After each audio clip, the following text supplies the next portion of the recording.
That's the wrong slide. Hello all, welcome, thank you for watching this presentation. This here is a headline from the Chicago Tribune dated back to November 3rd, 1948. As you can see, it says Dewey defeats Truman. And it may look like an ordinary headline, but notice we've never had a president named Dewey. This exact newspaper holds significant historical value. This tells us of one of the most bizarre and obscure political mishaps in our country's history. But why and how? Well, let's take a look.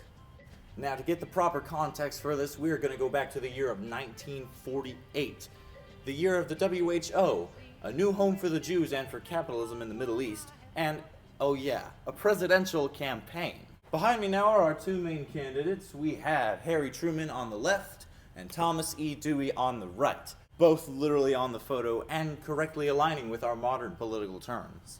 Truman didn't have too much political influence, as he had only been a senator in Missouri before becoming the vice president for FDR during FDR's fourth term in office. And when FDR suffered a cerebral hemorrhage and died just a few months into his fourth term, Truman was sworn into the office to fulfill the duties of president, which was a lot for him at the time. Up to this point, people had just seen him as being in the shadow of the great Papa Roosevelt.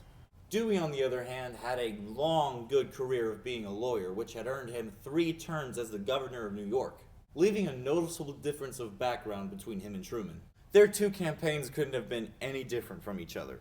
Truman's speeches were engaging to audiences and promising a fair deal, also speaking directly to the problems and the concerns and political and cultural events of the people. He set up a vigorous campaign schedule, traveling all across the country, speaking out to people from the back of this train as seen in some of the photos here. Dewey, on the other hand, was more stationary, and his speeches were, I don't want to say dull, but less than promising for sure. He was often pretty vague about what he intended to do in office, and often appealing to the ideas of things rather than the things themselves. But despite this difference in campaign, many thought that Dewey would have his hand in victory. This was likely due to the Democratic Party's whopping 16 years in control of the presidential office. Considering that the two political parties usually take turns being in office more regularly than that, it's easy to say that many people thought the tides would turn in favor of the Republicans. This opinion was also probably due to Dewey's political background over Truman. This here is just a political cartoon What's the use of even going through with the election? demonstrating the fact that everyone thought Dewey would win and he was going to be the next president of the United States. Some people went as far as to say for sure that Dewey was going to be the next president, including the writers at newspaper company the Chicago Tribune. Now this here is just a modern picture of what their building looks like now, but this is where the headline comes in. On the day before the election results, the Chicago Tribune printed their latest edition with the headline, Dewey defeats Truman. Because they just knew that Dewey was gonna win, right? And upon the next morning, this edition was released. And when that happened on November 3rd, 1948, it did not take long for people to realize that the Chicago Tribune had made a pretty embarrassing mistake.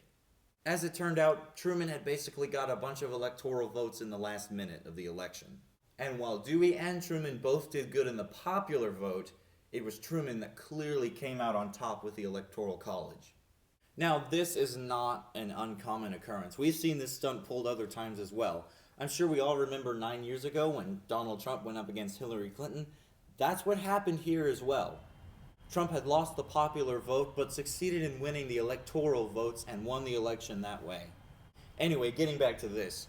When the paper was released, a lot of people were pointing at the Chicago Tribune and laughing for their delivering of the false information. This here is a famous photograph of Truman himself holding that edition of the newspaper in victory and mockery. No, not that mockery. Yes, Truman had won after his painstaking campaign and would go on to deliver a few of his New Deal programs. But Eisenhower and the Republicans would win the next election by a landslide. So just savor that victory while it lasts, Democrats.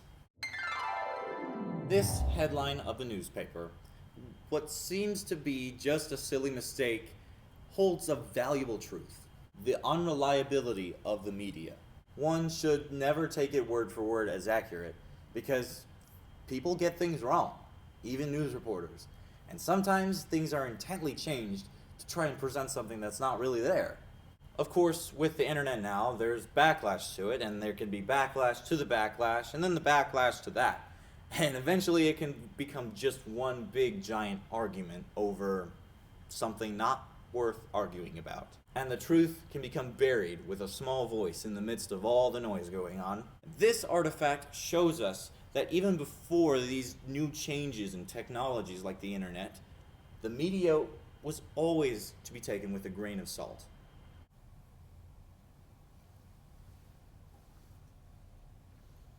Grain of salt.